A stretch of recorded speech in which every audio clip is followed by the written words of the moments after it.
కూడా ముసలివాడు అయ్యాక అచ్చం ఇలాగే ఉంటావు.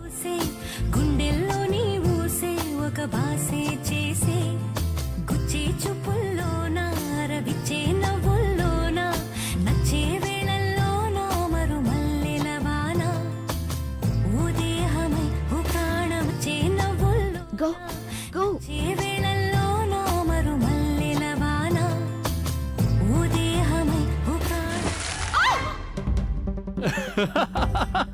సాగర్, ఏ నువ్వు చేస్తున్న పని? పైగా నవ్వొస్తుందా నీకు? చెప్తానుండు నీ పని. ఆ దొంగస్వామి దగ్గర ఈ నగలు స్వాధీనం చేసుకున్నాం, కానీ క్యాష్ అది మాత్రం దొరకలేదు. ఖర్చు పెట్టేశాడట వాడు. మామ్, పోన్లేండి, ఏం పర్వాలేదు.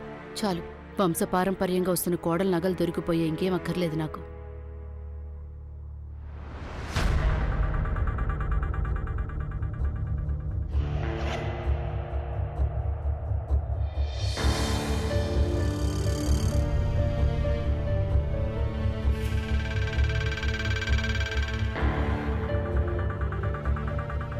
Thank you so much inspector, నాన్నగారి తరపున కూడా.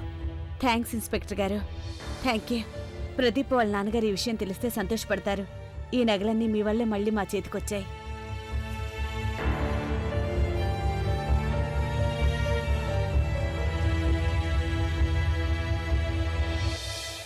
ఆ దొంగస్వామి తను చేసిన నేరాలన్నీ స్వయంగా ఒప్పుకున్నాడు. త్వరలోనే వాడు చెప్పే సమాచారాన్ని బట్టి మిగతా దొంగలందరినీ కూడా పట్టుకుంటాం.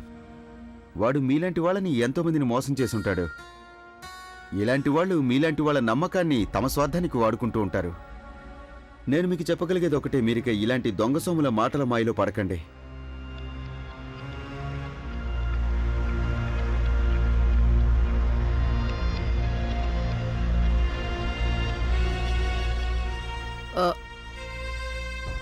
అవును, నిజంగానే చాలా పెద్ద పొరపాటు చేశాను నేను. అందుకు తగిన గుణపాఠం నేర్చుకున్నాను. ఇక ముందెప్పుడు ఇలాంటి దొంగస్వాముల మాటలు నమ్మను కూడా నమ్మను నేను.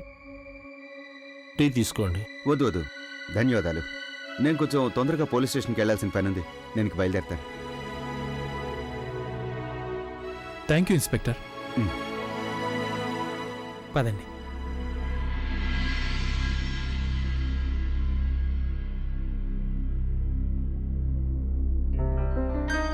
ఆ దేవుడి దయ వల్ల ఇప్పుడు అన్నీ సర్దుకున్నాయనిపిస్తోంది. నగలన్నీ దొరికాయి. ఆ దొంగస్వామి కూడా త్వరలో దొరికిపోతాడు. అందుకే మీ నాన్నగారు ఢిల్లీ నుంచి తిరిగి రాగానే ఇంట్లో ఒక శాంతి పూజ జరిపించాలనుకుంటున్నాను. ఇంట్లో ఇంకెలాంటి సమస్యలు రాకుండా. అది మీరంతా నమ్ముతారో లేదో కానీ నిన్న సంఘటన జరిగినప్పటి నుంచి నాకు లోపల గాబరాగా ఉంది. మనసంతా కలవరంగా ఉంది. ఎందుకునో ఏదో పెద్ద ఆపద రాబోతుందనిపిస్తోంది. ఏంటి నానమ్మా, నువ్వేమో అనవసరంగా లేనిపోని ఆందోళన పడుతున్నావు. ఓ పని చేద్దాం, నాన్నగారు తిరిగి రాగానే మనందరం కలిసి బయటికి వెళ్దాం. అదొక చేంజ్లా ఉంటుంది. ఏమంటావ్? Absolutely, this is a great idea. సరే గాని ప్రదీప్, మనం దూర ప్రయాణం పెట్టుకోకూడదు. ఎందుకంటే సుప్రియ ఇప్పుడున్న పరిస్థితుల్లో దూర ప్రయాణం చేయకూడదు. సరే, మనం ఏదైనా పార్కుకి వెళ్ళొచ్చుగా. మనం ఇంకో పని కూడా చేయొచ్చు కదా. అలహాబాద్ వెళ్ళొచ్చు కదా. అక్కడ త్రివేణి సంగమం చూడొచ్చు కదా మనం. అవును, అది కూడా బాగుంటుంది. అలా చేస్తే మంచిదే. మరీ అంత దూరం కాదు. అలాగే సుప్రియ హెల్త్ గురించి బెంగపడక్కర్లేదు.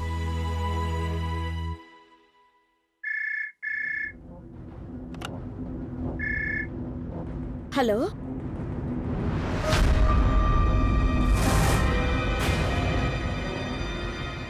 ఏంటి?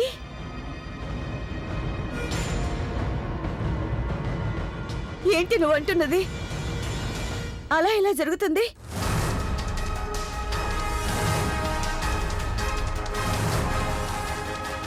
నువ్వేం బాధపడకు, మేమంతా వస్తున్నాం. ఏమైంది? మనం వెంటనే ప్రభావతి వాళ్ళ ఇంటికి వెళ్ళాలి. అత్తయ్య వాళ్ళింటికా? ఏమైంది మమ్మీ? ప్రభా, నేను లేకపోతే నువ్వు బాధపడతావని నాకు తెలుసు. కష్టకాలంలో నేను ఒంటరిగా వదిలిపోయానన్న బాధ బహుశా నన్ను కూడా వెంటాడుతూనే ఉంటుంది. కానీ ఇక నేను ఈ అప్రదిష్ట సహించలేకపోతున్నాను. లోకులు ఎత్తుపుడుపులు భరించడం రాను రాను కష్టంగా ఉంది నాకు. నేను వెళ్ళిపోతున్నాను, దూరంగా, చాలా దూరంగా. అన్నీ వదిలి వెళ్తున్నాను. రత్నం, ఏం చెప్పను వదినా? నీకు తెలుసా, నేను నిద్రలోంచి లేచి చూస్తే ఆయనేమో ఆయన చీకట్లో కూర్చొని ఉన్నారు. అసలు ఏం ఆలోచిస్తున్నారు? నేను అసలు ఏం జరిగిందని ఆయన్ని అడిగితే అప్పుడు గట్టిగా అరవడం మొదలు పెట్టారు. నువ్వు పడుకో అన్నారు. నాకు చాలా భయం వేసింది. నేను మాట్లాడకుండా పడుకున్నాను. వదినా, నాకు ఒక మాట చెప్పు. మరేం ఘోరం జరిగిపోదు కదా? నా మనసు చాలా గాబరాగా ఉంది. ఏదో ఘోరం జరగబోతుందని నాకు అనిపిస్తుంది. లేదు ప్రభా, మరీ ఘోరం జరగదు. నీకు ఒకటి తెలుసా? మీ తమ్ముడేమో నిన్న పొద్దున్న నుంచి ఏమీ తినలేదు. తినండి తినండి అని నేను బతిమిలాడాను, కానీ ఏం తినలేదు. ఏటో గానీ రాతి బొమ్మలా కూర్చున్నారు. వదినా, సాగర్ ఆత్మహత్య కానీ చేసుకోరు కదా? లేదు లేదు ప్రభా, అలా అనుకున్న వాళ్ళంటిదేం జరగదు. తను అలా ఏం రాయలేదుగా లెటర్లో. నువ్వు చెప్పావు కదా, అందులో రాసింది కూడా దూరంగా వెళ్ళిపోతానన్నాడు. ఎక్కడున్నా సరే మా తమ్ముడు రత్నాన్ని వెతికి తీసుకొస్తారు. నువ్వు లేనిపోయిన ఆలోచనలతో పొరపాటు చేసుకోకు. సాగర్, ప్రదీప్, వెళ్ళండి నాన్న. ఎలాగైనా మీ మావయ్యను వెతికి తీసుకురండి. మీకేదైనా జాడ తెలిసిన వెంటనే ఫోన్ చేయండి. మీ నాన్నగారికి ఫోన్ చేస్తాను నేను. చూడు ప్రభా, నువ్వేం కంగారు పడకు, ఏం కాదు. సాగర్, అన్నిటికంటే ముందుగా railway station, bus station, airport వెతకండి. ఆలస్యం అవుతుంది, పది సాగర్ వెళ్దాం. ఒక్క నిమిషం అన్నయ్య. మమ్మీ, మీరు నానమ్మకి వదినకి ఇదంతా ఏం చెప్పకండి, వాళ్ళు కంగారు పడతారు. పదనయ్య. ఏం కాదు ప్రభా, ఏం కాదు. నువ్వు ధైర్యంగా ఉండు. ఏం జరగకూడదు, ఏం జరగకూడదు.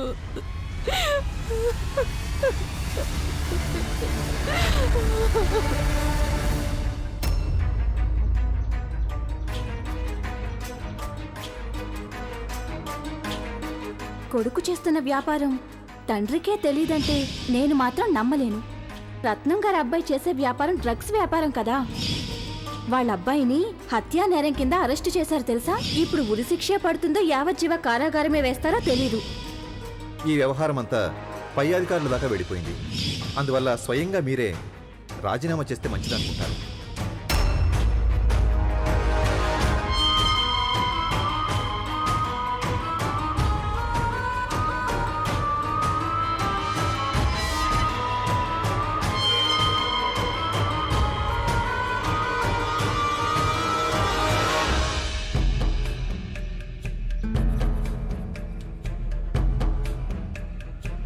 బట్టల్ని చూస్తే డబ్బు గల వాళ్ళ ఉన్నాడే. ఇతని జేబులో తప్పకుండా డబ్బు ఉండే ఉంటుంది.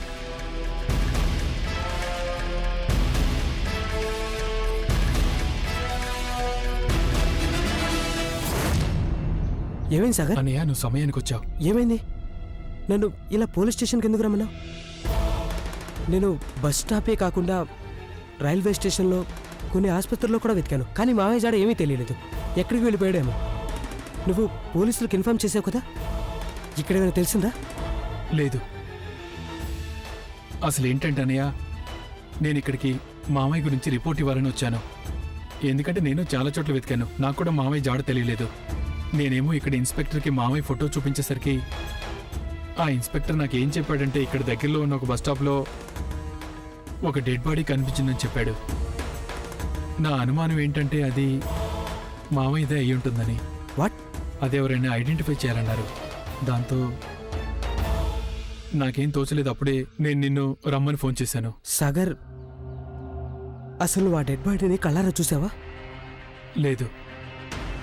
ఎస్ఐ ఏమన్నారంటే, అది విషయం ఏంటంటే మామయ్యని చివరిసారిగా చూసిన వారే ఆ డెడ్ బాడీని ఐడెంటిఫై చేయాలన్నారు. చివరిసారిగా అత్తయ్యగా చూసింది, అందుకని అత్తయ్య కోసం వెయిట్ చేస్తున్నారు. మమ్మీకి ఇన్ఫార్మ్ చేసావా? చేసి ఈ పాటికి వచ్చేస్తూనే ఉంటారు. నువ్వు మమ్మీకి చెప్పావా ఏదో ఒక డెడ్ బాడీ దొరికిందని? లేదన్నయ్య, నాకు ధైర్యం చాలలేదు.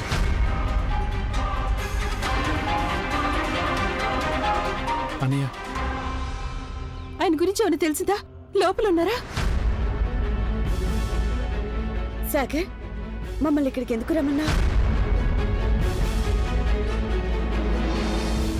ఏం చెప్పవేంటి నువ్వు? చెప్పు. మీరు రండి, లోపలికి వెళ్దాం. కొంచెం చెప్పకూడదా? ప్రాబ్లం ఏంటో చెప్పు. లోపలికి వెళ్దాం, పదండి. ప్రభా, పద. రండి, పద పద సాగర్.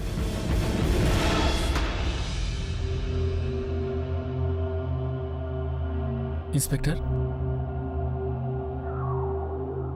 మా తమ్ముడు ఇక్కడ లేడే? ఎక్కడున్నాడు? ఐడెంటిఫై చేయడానికి అందరూ వచ్చినట్లేనా?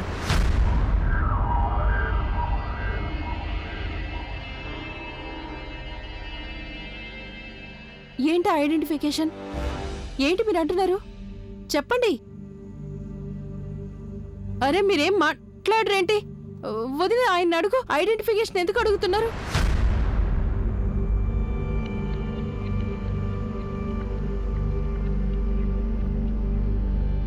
ఇన్స్పెక్టర్ గారు, ఇంతకీ మీరు అంటున్నది ఏమిటి?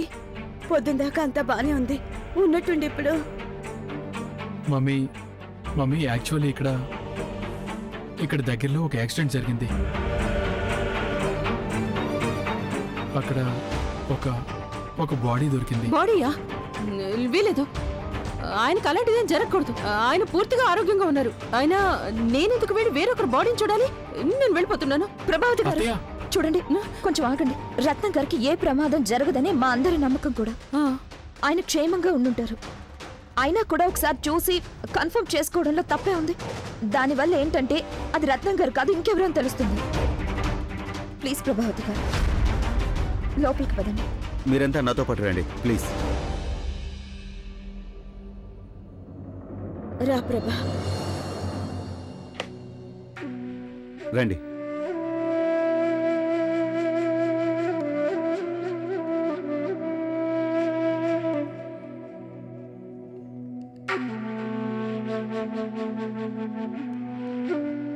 చూడండి, మొహం గుర్తుపట్టలేనందుగా చితికిపోయింది. గుర్తించడం కూడా చాలా కష్టమైన పని. కొంచెం శ్రద్ధగా చూడండి. వద్దు ఇన్స్పెక్టర్ గారు, మేం చూడలే. ఇది మా తమ్ముడు కానే కాదు. అసలు మా తమ్ముడేనని మీరు ఎలా అనుకుంటున్నారు? మమ్మల్ని ఎందుకు పిలిపించారు? మా తమ్ముడు కానే కాదు. చూడండి, మాకు ఈ బాడీ దగ్గర కొన్ని ఆధారాలు దొరికాయి. మీరు ఒకసారి చూస్తే మంచిది. ఒకవేళ అతనే అయ్యుండొచ్చుగా.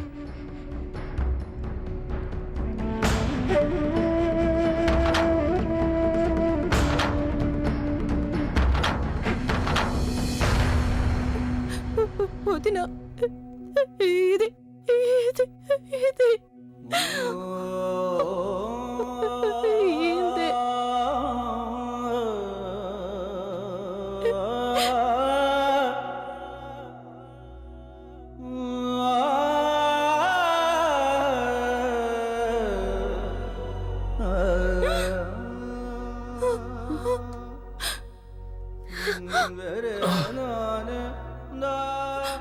ఈ కుర్తా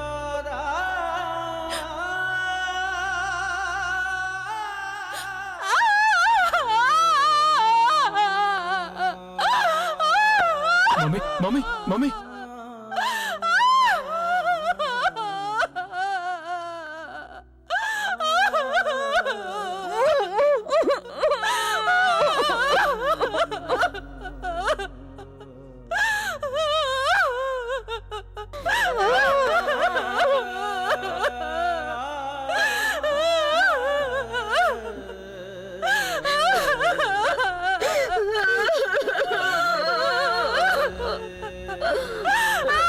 ఊరుకోండి ప్లీజ్ ప్లీజ్. కొంచెం సంభాయించండి. కంట్రోల్ చేసుకోండి. కంట్రోల్ చేసుకోండి.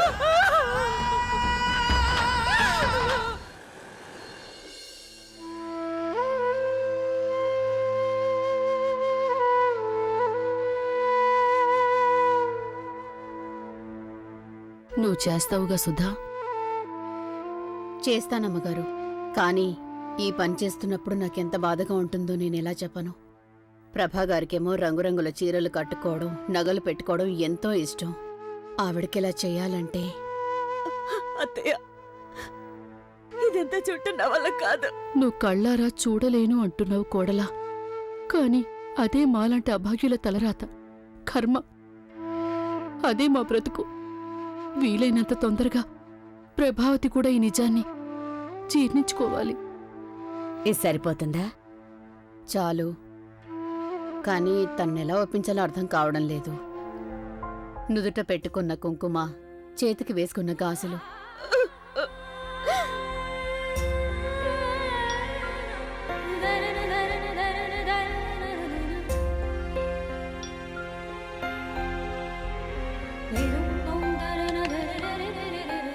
ప్రభా, తలుపు తీయమ్మా. ప్రభా, తలరాతని ఎవరూ తప్పించుకోలేరు తల్లి ప్రభావతి. తలుపు తీయమ్మా. ఈ చీర కట్టుకొని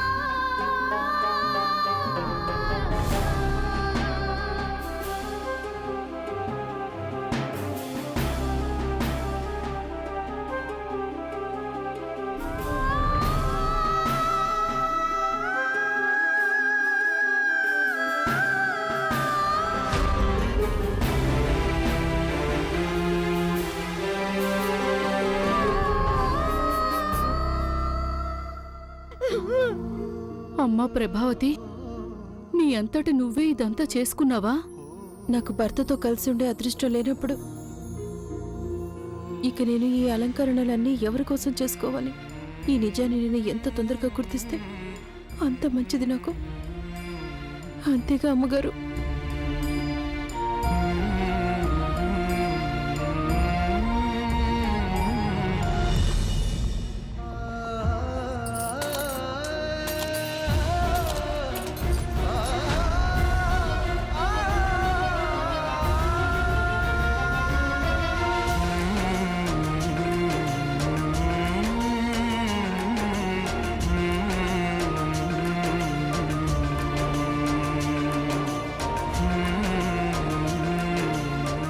సుధాగారు, నా జుట్టు కత్తిరించేయండి.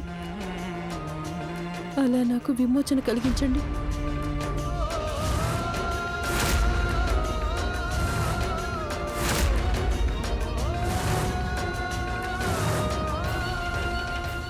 ఏం ఆలోచిస్తున్నారు సుధాగారు? ఇదంతా మీకేం కొత్త కాదు కదా? ప్రతిరోజు మీ ఆశ్రమానికి వచ్చే అమ్మాయిలకి మీరు జుట్టు కత్తిరిస్తారుగా. మరి ఇప్పుడు నా విషయంలో ఎందుకు ఆలోచిస్తున్నారు? నా భర్త చనిపోయారు అంటే నేను కూడా వితంతువునే కదా. వితంతు అయిన స్త్రీ దేని మీద వ్యామోహం చూపించకూడదు కదా. ఆ హక్కు కూడా లేదు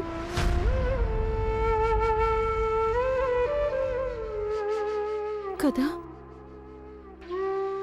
ప్రభా, అంత పని చేయకు. అది భరించడం నా వల్ల కాదు.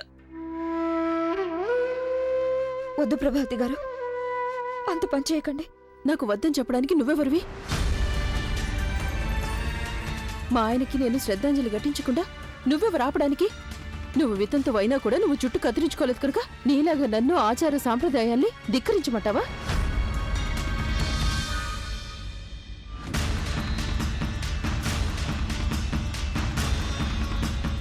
సుధాగారు, మీరిప్పుడు నా జుట్టు కత్తిరిస్తారా లేక నన్నే కత్తిరించుకోమంటారా?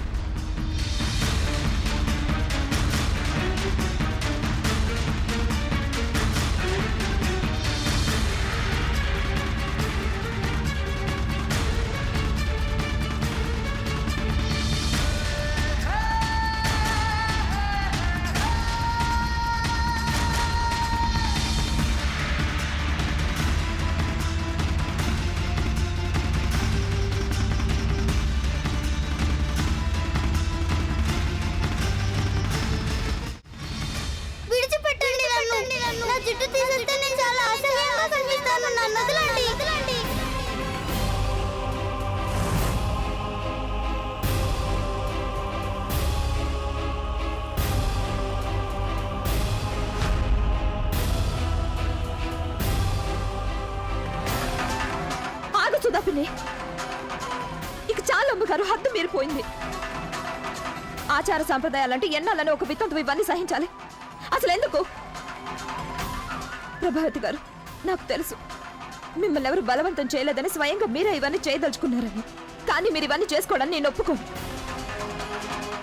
నేను బతికుండగా ఎంత మాత్రం జరగనివ్వను. ఏ గంగా, నువ్వు మాట్లాడుకో. లేదమ్మగారు, నన్ను మాట్లాడివ్వండి. బలవంతంగా అయినా సరే లేదా ఇష్టపడైనా సరే ఒక ఆడదానికి ఇదంతా సహించాల్సిన అవసరం ఏంటి? తన భర్త చావుకి తనే కారకురాలు అనే భావం ఒక స్త్రీకి ఎందుకు కలిగించాలి? చెప్పండి అమ్మగారు, మీ భర్త స్వర్గస్థులు అవ్వడానికి మీరే కారకురాలా? చెప్పండి అమ్మగారు. సుధర్మిని, నీకు పసుపు కుంకుమలు లేకుండా వితంతు అయిపోవాలని నువ్వు కోరుకున్నావా? లేదు కదా. మరి నీకు నువ్వే ఈ శిక్ష దేనికి విధించుకుంటున్నావు? ఎవరి కోసం?